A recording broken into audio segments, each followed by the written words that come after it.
When it comes to history and tradition and the purest form of rowing, it doesn't get any bigger than this. The Gallagher Great Race is not far away from a start. It is the Waikato Men's Rowing 8 taking on the boys from Cambridge, affectionately known as the Blues. The Blues with such a wonderful history in downriver racing, establishing the race back in 1829 against Oxford University. Today, both crews race for the Harry Mann Trophy.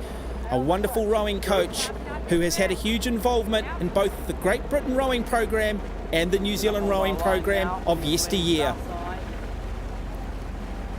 Both rowing crews just making their way down to the start line, getting their final instructions from their coxswains. Just trying to slow the boats right down. Come on, bring me up. Yep. Good boys. Yeah, almost on the stroke. What will their tactics be? Waikato University, by the looks of it, have decided they want the western side of the river. Pulling into your blades there, bow side now. Keep your heads up, bow 6, just about level. And as we come into the starting box, let's bring in three-time Olympian, a man who rode the boat race back in 1995 for Cambridge University, Scott Brownlee.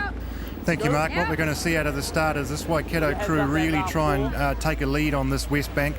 They are underpowered compared to this Cambridge crew, so they want to try and use the inside in the first couple of 100 metres to try and forge a lead so that they can take an early advantage in this race. And of course, Cambridge will be trying to counter that. Well, we are underway, and immediately we see both crews get into their work very fast out of the blocks, keeping that stroke rate nice and high. And we're going to see this Waikato crew do a little bit what their women's counterparts did earlier on, and that is hug this western bank and try and stay out of the flow of the river that they're ultimately rowing into. But of course, the biggest difference now, Mark, is we've actually got a Cambridge crew that is more powerful than Waikato, and they're holding this Waikato crew, even though they're still sitting in the middle of the river. Waikato crew are making a slight gain, but we'll see whether it's enough. Crossing over now, boys. And we automatically see the first cross, and the first move is being made by this Cambridge crew. You heard the call come from the coxswain. Crossing now, boys. What will the Waikato 8 do? Will they look to cover? Or will they continue to hug that western bank, believing that their understanding of this river is ultimately what will be the difference? Now they start to make the move across. Now they start to cover. No! Take me out! This is a crucial time for both crews, but particularly for Waikato, because they need now to cross the river and to try and maintain a lead over this Cambridge crew. Because Cambridge started on that east side, they actually have the right of way. Now, this is why it's so important for Waikato, because they need to make sure they have clear water to be able to pull in front of this Cambridge crew. And as we're just panning back there, they don't have it right now. Well, Ainsley Ashton asking for more out of their crew, but both boats are going to come together here. Referees on the water will be looking closely at this. We start to see some chaos. We start to see just a little bit of carnage. Fascinating stuff here on the Waikato River.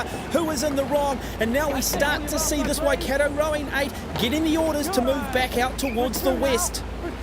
That's right. Now, both these sets of rowers will be told just to once again hang on to their blades. This is fantastic stuff. Look at those blades interlocking. Now, the referees, they have the rule where they can stop this race if they feel that one boat has been unfairly treated or been impeded. That's right, that's right. Now, they would be calling this Waikato crew to pull out. Ainsley's done the right thing. She's pulled away. That's put her boat back into the middle of the river, so now she has to make a decision. Can she sit there with her crew, or does she now need to try and get back out of that current again? Yeah, Cambridge! Thomas Fieldman, the coxswain on board the Cambridge crew, he is delighted with the outcome of that. Waikato University, have they made a crucial mistake? Boy, at the moment they're in the worst place they could possibly be. Good!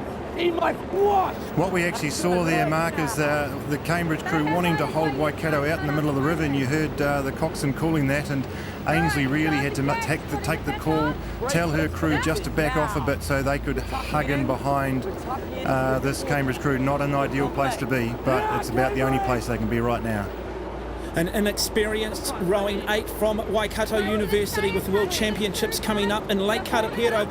So, Scott, you just wonder whether that little bit of inexperience there is why they find themselves in this situation.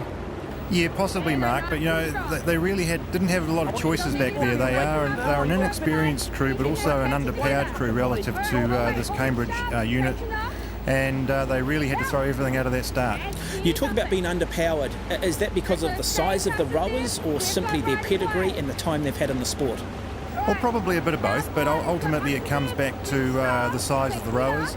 And we saw an excellent example in the ergometers earlier in the week where the Cambridge crew did outpower the Waikato crew. And look, a big, fast crew will always beat a small, fast crew. So we're seeing a bit of that today. But, you know, the tactics Waikato employed out of that start was spot on. They had to try and get the lead on that west side.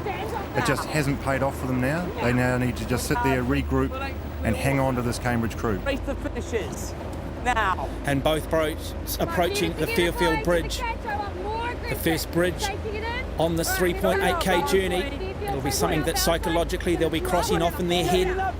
What are the tactics now, Scott, for this Waikato 8? Well, you're quite right about the milestones along this race. The rowers would have seen themselves go through that bridge, and they'll tick that one off. There's a long way to go, so they'll be relying on the coxswain now to get them out of that stream, and we'll see Ainsley really just try and hug that bank and just try and keep these guys in touch. So she'll be telling them, they'll know they'll be behind, but she'll be telling them that they're only a length and a half clear water, so that there's still plenty left in this race. So tactics now, just to relax, get into a rhythm, and just try and hang on to the Cambridge crew. Both crews maintaining good form. Shoulders nice and high. You're really moving well. That's real good, boys. Contrasting faces.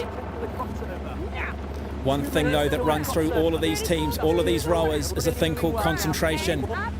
The top 2 inches so important, having that belief.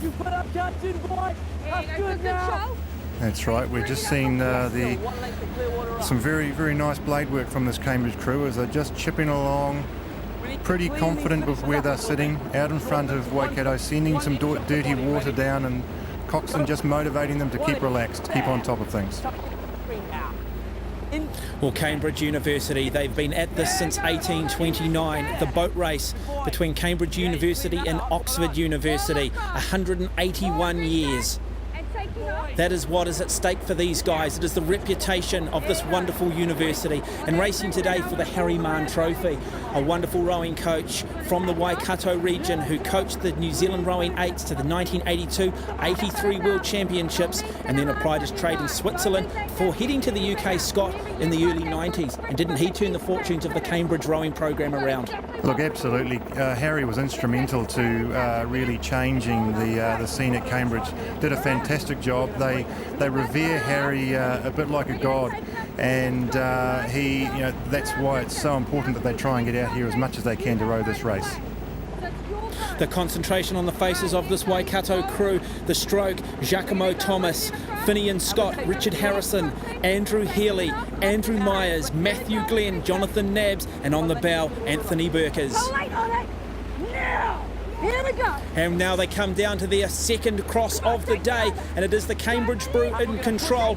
And here come the Waikato University crew, though, trying to see if they can get some advantage, just trying to increase their ratings, see if they can get and hug the bank on the western side. This is a crucial time for this Waikato crew. Ainsley's pulled them across, and she is now going to have to drive these guys to try and catch the Cambridge crew. Waikato will now have the right of way, so this is a very, very important next couple of minutes for this Waikato team. Nearly 2 lengths of clear water, boys. Keep moving away from these now. I don't want to beat them, I want to annihilate them. Great words coming off the water. I don't want to beat them, I want to annihilate them. Oh, I love the passion, love the enthusiasm. I just hope the rest of the crew share the same sentiment. But this Waikato crew, Scott, really starting to make some inroads. We've seen an increase in the stroke rate, and they are starting to make a real challenge. They are starting to cut into this gap that Cambridge opened up early. Thomas just making sure this Cambridge crew keeps their beat up, but no, right now the Waikato crew have to make a move. Ainsley has to get this crew to lift their rate and to try and claw that gap back. Take off with it. 33, Raven. Left out. Call continues. Let's take it up. Let's increase. They just sense that maybe that gap is just coming down. Let's take it up. Balance the stage and roll around. Is this the deciding moment in this race? Nice and sharp there, bow side. Just Dave blocked a little bit earlier. Have the Cambridge crew, the boys that are affectionately known as the Blues, gone out too quickly?